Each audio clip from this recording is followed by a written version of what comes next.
সুন্দর এই dark colour কেকটা ডেকোরেশন করতে বা ক্রিমটা তৈরি করতে আমি কি কালার মিক্স করেছি বা কিভাবে কালারটা এনেছি আজকের ভিডিওতে কালার মিক্সিং এবং কি কেক ডেকোরেশন থাকবে। আসসালামু আলাইকুম, welcome to my page Sumaiya's kitchen. প্রথমে আমি এখানে হুইপ ক্রিম করে নিয়েছি, আর করে নিয়ে কিছুটা হুইপ ক্রিম আমি অন্য একটা বাটিতে নিয়ে নিচ্ছি, যেহেতু আমি কালার মিক্স করব। আর আজকের এই কালারিং ক্রিমটা দিয়ে হচ্ছে আমি সুন্দরভাবে একটা কেক কাভার করব, প্লাস হচ্ছে ডেকোরেশন করব। যারা নতুন, অনেক সময় অনেক প্রশ্ন থাকে যে আপু কিভাবে ডার্ক কালারগুলো আনা যায়, একটা কালার দিয়ে কি কখনো সম্ভব?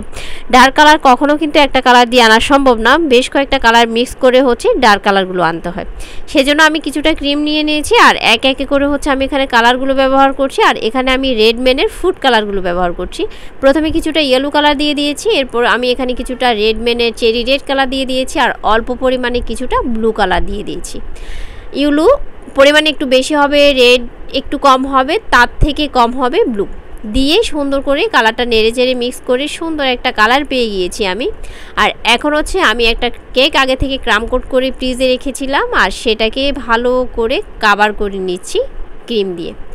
আর যখন আমি কেকটা ডেকোরেশন করেছিলাম অনেক বেশি গরম ছিল, যার কারণে ক্রিমটা একটু এবড়ো থ্যাবড়ো অথবা নরম লাগছে। গরমের সময় আপনারা চেষ্টা করবেন ক্রিম একটু ফ্রিজে রেখে রেখে কাজ করার জন্য। রিসেন্টলি অনেক বেশি গরম পড়তেছে, যারা কেক নিয়ে কাজ করছে বা করছেন, কেক ডেকোরেশন কিন্তু করতে অনেক বেশি সমস্যা হয়ে যাচ্ছে, যেটা আমি নিজেও ফেস করছি। সেজন্য চেষ্টা করবেন একটু ধীরে সুস্থে হচ্ছে কেকগুলো ডেকোরেশন করতে। আবার অনেকে এমনও প্রশ্ন করে থাকেন আপু গরম যখন পড়ে যায় তখন হুইপ ক্রিম করতে গেলে ক্রিম বারবার গলে যায়।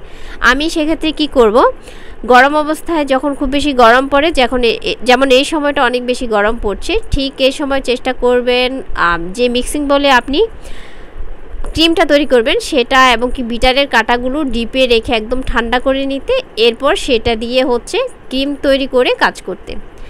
আর আন্তরিকভাবে দুঃখিত যে আমি ক্রিমটা দিয়ে কাজ করছি, কারেন্টটা চলে গিয়েছিল। আমি কালার মিক্সের পরে হচ্ছে ক্রিমটা ফ্রিজে রাখতে পারিনি প্রচণ্ড গরমে, যার কারণে ক্রিমটা একটু এবড়ো থেবড়ো লাগছে। কালার মিক্সিংয়ের পরে অবশ্যই চেষ্টা করবেন হুইপ ক্রিম অবশ্যই নর্মাল ফ্রিজে রেখে দিতে, তাহলে ক্রিমটা অনেক বেশি স্টিফ হয়ে যায় এবং কি একটু শক্ত হয়ে যায়, আর সেটা দিয়ে ফুল করলে দেখতে ভীষণ সুন্দর লাগে। আমি এখানে একটা করে গোলাপি কালার ফুল, আর যে ডার্ক কালারটা আমি করেছিলাম এটা আসলে কি কালার বলবো সেটা খুঁজে পাচ্ছি না, তবে ভীষণ সুন্দর লাগছিল আমার কাছে। একটা একটা করে ফুল করে ভিন্ন কালারের, এরপর উপরে হচ্ছে একদম ছোট সাইজে যে রোজ নজেলটা আছে সেটা দিয়ে উপরে কিছুটা আমি চেরি ফুল করে নিচ্ছি। যদিও চেরি ফুল আরও একটু ছোট হয়, আমি একটু বড় করে করছিলাম যেহেতু দেখতে সুন্দর লাগে। আর আমি ফুলগুলোর মধ্যে মাঝখানে হচ্ছে কিছুটা রেনু দিয়ে দিচ্ছি আরও দেখার সৌন্দর্যের জন্য। এখানে যদি হলুদ কালারের রেনু ব্যবহার করা যেত তাহলে আরও বেশি ভালো লাগতো, কেকটা ডেকোরেশন করার পর আমি যেটা বুঝতে পেরেছিলাম। তবে এই কেকটা হচ্ছে আমি তাড়াহুড়ো করে করেছিলাম, যার কারণে হচ্ছে আমি ডিজাইনটা চেঞ্জ করিনি অথবা ক্রিমগুলো হচ্ছে উঠাইনি। আপনারা চেষ্টা করবেন গোলাপি কালারের জায়গায় যদি সেম কেকটা তৈরি করতে চান এখানে ইয়েলো কালার ব্যবহার করতে। আর কেকের নিচে যে বর্ডারটা আছে সেখানে হচ্ছে আমি কিছুটা হুইপ ক্রিম দিয়ে ছোট ছোট করে একটা ডেকোরেশন করে দিচ্ছি। বরাবরই আমার কাছে কেকের নিচের অংশে যদি কোনো ডিজাইন না করা হয় আমার কাছে দেখতে কেন জানি একদমই ভালো লাগে না। এরপর হচ্ছে উপরে আমি নাম লিখে দিচ্ছি, আর এটা হচ্ছে একজন ভাইয়ার জন্য গিয়েছিল আমার পেজ থেকে, আর সেজন্য সুন্দর করে হচ্ছে লিখে দিয়েছি হ্যাপি বার্থডে ভাইয়া। যাই হোক, আজকে আমার ক্রিম তৈরি কেক ডেকোরেশন যদি আপনাদের ভালো লেগে থাকে অবশ্যই চেষ্টা করবেন বেশি বেশি শেয়ার করে আমাকে সাপোর্ট করতে। আর এই ভিডিওটা শেয়ার করে আপনার টাইমলাইনে রেখে দিবেন, তাহলে পরবর্তীতে আপনি সেম আমার ভিডিওটা অ্যাপ্লাই করে কালারটা তৈরি করতে পারবেন।